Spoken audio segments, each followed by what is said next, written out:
and dress however they wanted. It's these genuine outcasts who are at the heart of this book, their collective story anchored by the personal experiences of 4 skaters, each with a vastly different relationship to skate culture. Alana Smith fell in love with skateboarding at the age of 8, a precocious phenom breaking records and taking names until their talent threatened to destroy their life. Marby Miller grew up skating in a tiny town in Iowa. She liked how she didn't have to pretend to be someone else when she skated. She had 0 designs on fame. When it happened, she was more surprised than you. Victoria Taylor was raised to look hot, nab a husband, have kids, and live happily ever after. At the age of 21, she stepped onto a skateboard and found a more inspired happily ever after. That is, until, as in all fairy tales, the wolves showed up at her door.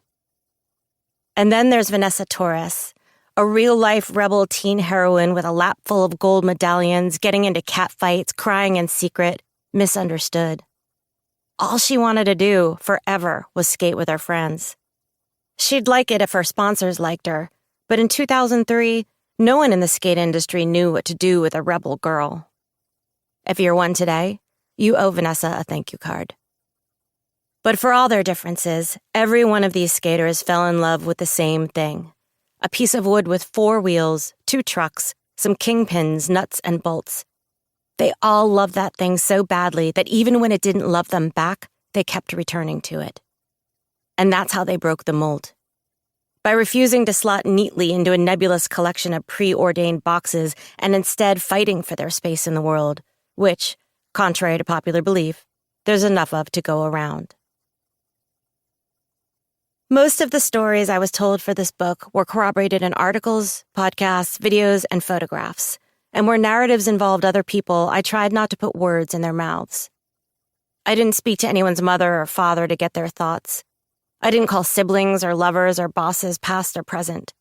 Not because their memories were irrelevant, but because a single thread of anyone's life can be told from a dozen different perspectives and be jettisoned off down 1,000 different paths.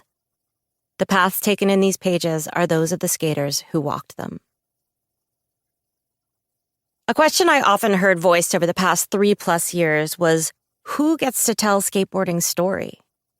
The concern was that someone either wouldn't get it right and embarrass the community, or would get it right and compromise the community. The first rule of Fight Club is you do not talk about Fight Club. When I started writing this book in the summer of 2020, I didn't know the club existed. And then my niece skateboarded down to meet me at the surf break. The world was in lockdown and everything was the worst. But that day, after teaching her to turtle roll against the cold, crashy waves, she showed me how to tic-tac across the pebble-pocketed road, and everything was the best-ish. We'd never bonded over anything before, and suddenly we're inseparable, pushing each other to try things that scared us on boards, things that left us breathless and bruised, smiling bigger than ever. I said, let's have a sleepover. The night she showed up at my place, we decided to only watch movies that featured girls surfing and girls skating. This book is the result of what I did and did not find that night and all the days and nights that followed.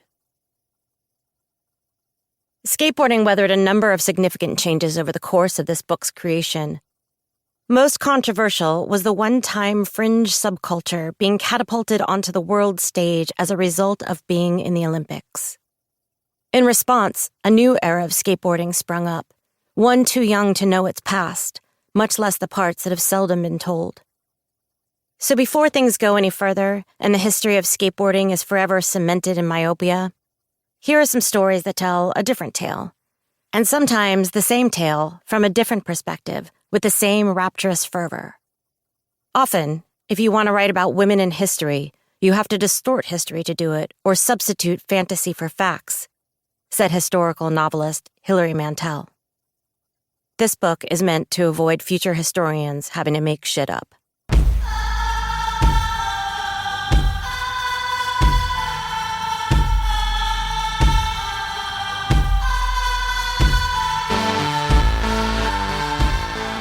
Tipping points.